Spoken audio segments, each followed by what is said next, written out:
Gentlemen, welcome back to the Tiege Hanley Starting a Business, Building a Brand vlog. This one, big number 201. And today, my God, if you haven't tuned in to any vlog other than this one, this is the one you need to watch. The reason is because I'm going to go over 5 things. I got a list right here that I wrote on the back of a bill. 5 things, 5 big, huge, monster mistakes that a lot of entrepreneurs make. I've made them. I've made all 5 of these. And so the idea is to help you avoid these, all right? Because these are definitely, potentially going to screw you up on your road to amazingness in terms of your entrepreneurial journey. So here's the deal. Actually, let's just dive in. What do you think? We dive in and then get to your business questions. At the end, we're going to talk about that one question specifically that was asked on 5 vlogs, but I never got to, and that is how to pass on rising costs to your customers. All right, down in the comments, guys, if you have a business-related question, let me tell you that up front and early. If you've got a business-related question, guys, it doesn't matter what business, it doesn't matter what the question is. Down in the comments, start it with business question and then ask your question. This vlog is all about you. And without any further ado, gentlemen, yeah, you like that little Mr. Miyagi, Karate Kid 1 when Daniel's all hurting after, yeah, exactly. Exactly.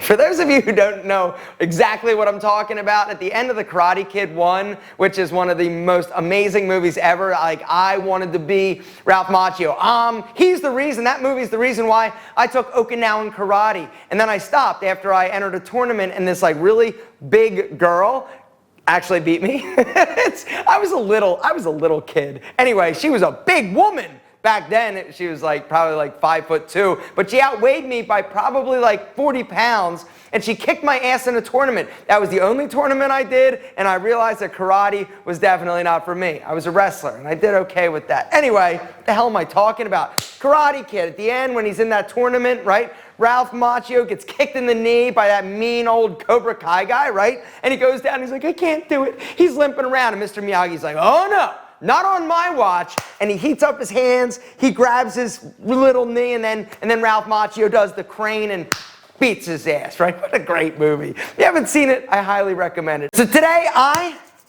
am like Miyagi, right? And you are like my Daniel's son, and I'm going to lay my healing hands on your knee of awesomeness and help you kick ass in terms of business. All right, so the first big mistake that a lot of entrepreneurs make, I'm going to cut all the crap now and actually get real and serious, is waiting for perfect timing.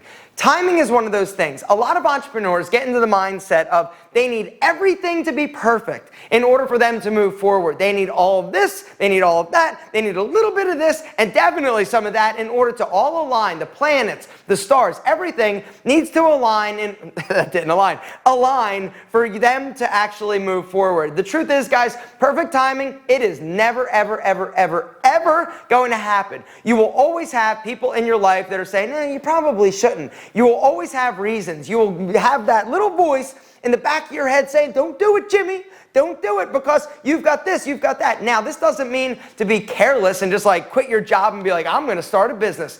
But planning, prior planning prevents poor performance, the 5 Ps, right? You got to plan, you got to prepare. But if you expect everything to be perfect, it never will. And so you got to jump, gentlemen. You got to believe in yourself. And if you're an entrepreneur, that is one thing you've got to get your hands around, is believing in yourself, knowing that you can do it. You got to punch that little voice in the back of your head that's telling you you can't, you shouldn't, you won't. And you got to just go, guys. At some point, you got to, as they say, crap or get off of the pot. And if you are wanting to do something amazing, you got to take the hard first step of actually starting. The second huge mistake that I have made that I don't want you making is asking for feedback from friends and family as opposed to people that can actually be honest with you. A huge mistake that a lot of entrepreneurs make, myself included, is when they get an idea, they're all like, oh my God, this is incredible. This is amazing. And then who do they tell? Exactly. They run to their wife, their brother, their cousin, all the people that love them and are like, yo, you're a solid dude. I love you, whatever. And they tell them, and you tell them your idea, right? And what happens? They're like, oh yes. amazing. That's a great idea, because they see you're excited. They don't want to be honest and be like, yo, that's not really such a great idea. Nobody's actually interested in X, Y, and Z, or they don't like poke holes in your idea because they don't want to hurt your feelings. The perfect example is Shark Tank. I will be watching Shark Tank, right? And some of these businesses that come on, you think to yourself, how in the hell has nobody told them up until now, when the sharks shred them, that this is a terrible idea, a terrible business, it's never going to be successful. They need to focus their energy on something else. And I'm not saying that the sharks are always right, but a lot of times you watch that show and you're like, damn, why has nobody told these people that their idea sucks? And the reason is because they've never asked people that are not biased. They're unbiased people, right? These people that you ask need to be people that don't have any skin in the game. They don't have a horse in the race. They aren't going to have to sit next to you at Christmas dinner or sit next to you at church. You got to ask for feedback from people that are not dummies, that are smart, that might have some insight and some knowledge in the field that you're going into. Or even if it's not like in the field that you're going into, just in business. Because if you know somebody who is successful in business, that means that they've figured some stuff out and can look at things a little more objectively oftentimes than like your mom, right? Like my mom's always like, Actually, she's not like that. You got to surround yourself with people that are able to give you constructive feedback, and don't get your little feelings hurt when they tell you that, yo, this isn't exactly an amazing idea, because they could potentially save you a lot of time, effort, and money. Speaking of money, the third big mistake that a lot of entrepreneurs make is spend money on stuff that doesn't matter. So what do I mean by this? Nothing takes the fun out of starting a business and building a business like super high overhead. Right? If you've got a monthly expense of X, right, you know that you've got to hit this before you make any money. And a lot of times you're not going to make money for a lot longer than that, because more expenses end up arising. And so what I would say is, don't rush out and spend money on the sexy things, right? Like the big office and the things like a super expensive, crazy website, unless that's what you need and you've got money and you've budgeted for that.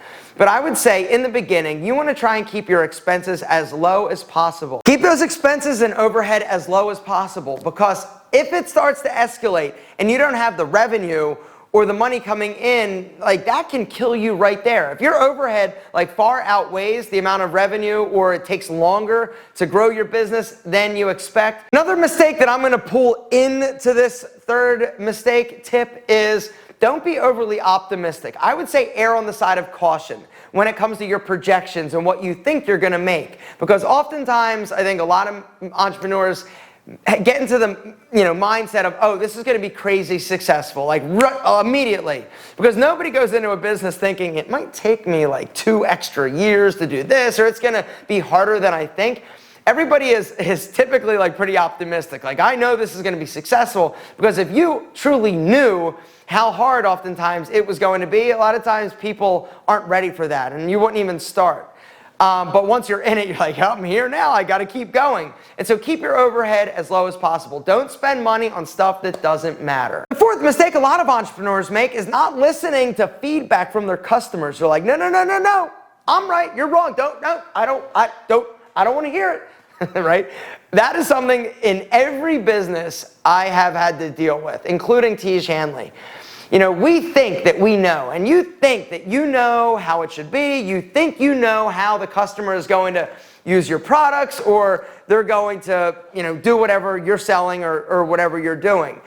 But you gotta be open-minded enough to listen to their feedback, because if they're telling you something and you don't change it, oftentimes this can be a killer, right? You can be done. And Amazon reviews, this is a real thing and something that you definitely need to take into consideration.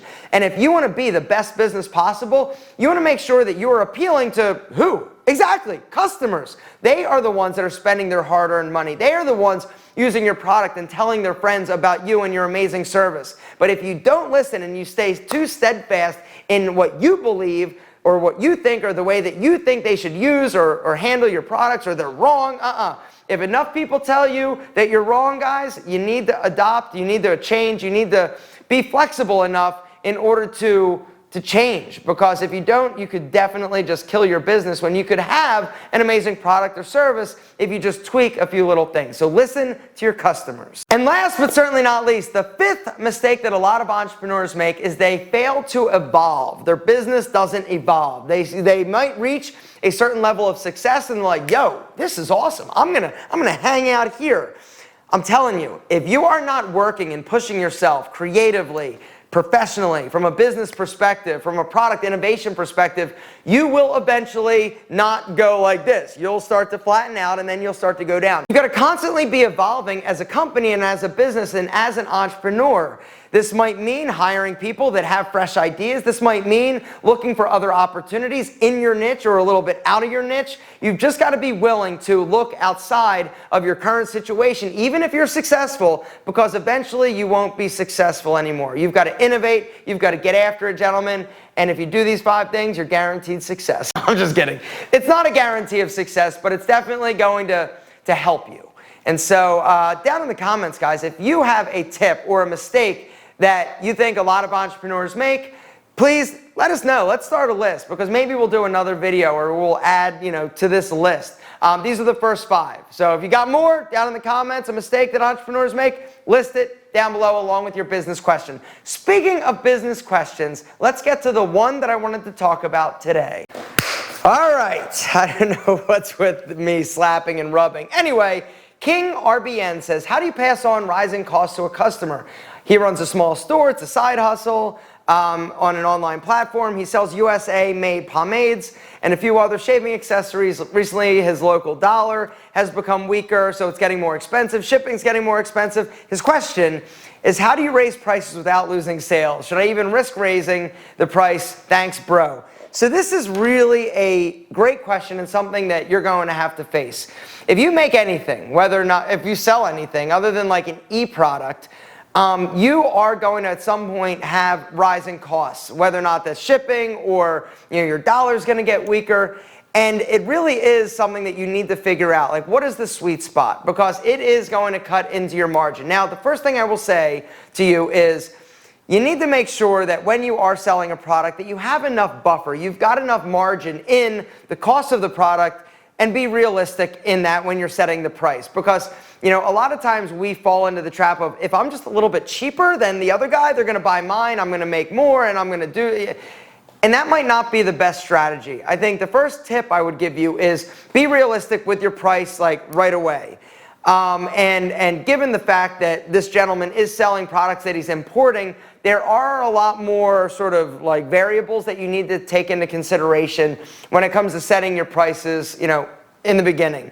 Something else you need to consider is shipping. All right, what is the shipping cost? Because shipping is very expensive. If you're somebody and you're an online business and you're selling anything and shipping it to anybody, that is one of the biggest pains in the butts that you're going to have to figure out and determine, logistics and shipping. It's expensive. It's super expensive to ship it here domestically, in the US. It's very expensive to ship it, overseas, even to Canada. And the heavier the product is, the higher that's going to be. And so one thing that Tiege Hanley does, we offer free shipping, domestically. And then we have as small of a shipping charge as possible if it's outside of the US. But we are eating into our margin. In order for us to offer the shipping prices that we do, we're taking money out of our pocket, but it's more important for us to have a low shipping cost and get it in more people's hands. Because shipping, when people see, the fact that you're charging for shipping, a lot of times with Amazon and this whole Prime thing now, people get a little bit like, I don't want to pay shipping, I don't want to pay shipping, I don't want to pay shipping. But you got to be honest, Pete and Pedro, a lot of our products are heavy, and some of our orders, might have, 5 or 10 things in it, and so shipping is expensive. So what we did, and what a lot of companies do, is we set sort of like a benchmark where free shipping over a certain dollar amount, and a lot of companies do that. And this is just to sort of help. Now you're offering like a flat rate, like, okay, it's $5 or $10 shipping, but if you get over 40 or over 50, then it's free. And they do that, and we do that, just because you got to make sure that you have enough margin. And typically, the mindset is if you've got 5 products or 10 products, each having a margin in there, you're okay. And so you're able to offer, the free shipping and you're taking it out of your pocket. But oftentimes your manufacturer will also raise their price to you because they want to make more money. They've got to pass on their rising costs, the rising costs of labor or water, materials, or their warehouse or whatever, the rent. Because rent, a lot of times in commercial spaces, escalates every year you're in that. And so it's sort of like this trickle down or pass down expense that you're going to experience. And, a lot of times people do just raise their price, even if it's like 50 cents or $2 or $3. Don't be afraid to test it out. You can always try it, right? If you're getting crushed in terms of margin, maybe your price was too low to begin with, and maybe you do need to raise your price a little bit, and it's okay. And, you've got to test it. And so raise it, see what happens. If sales completely, shut down, or you see that you're not making, any sales, then maybe you got to revisit it. But don't be afraid to test it out. I think that's probably the best advice and something that you need to consider if you're worried about it. Once again, it's about flexibility, right? You've got to be flexible in your business. And expenses, it's unfortunate, but it's a reality that most every single business is going to face. Rising costs suck, like taxes. Okay, so if you didn't get the tax joke, a few vlogs ago, I got reamed because I said taxes suck, and he took it as I was saying all taxes suck, and I want to keep it. Anyway, go back a few vlogs. Takeaway from this, guys, you got to test. Be honest with your price up front. Make sure you've got enough margin, understanding and knowing that your prices will increase as the years go on. And then don't be afraid to test raising your price. If the market says, that's too much, then it sucks for you, but you're going to make a little bit less money. And then at some point, you need to determine whether or not it's worth your time. Gentlemen, that's where I'm going to wrap it up. Down in the comments, if you've got a business question, start it with business question. Next week, we'll get to some of yours. This weekend, I'm going on a vacation. It's like a 2-day vacation, but I'm headed to Florida with the wife, a little R&R, and I am excited. Gentlemen, speaking of excited, we are always excited to see you, and thank you for being here. Make sure to drop us one of these if you dig the vlog, and if you want to subscribe, that would also be amazing because we love you more than our double monk strap shoes.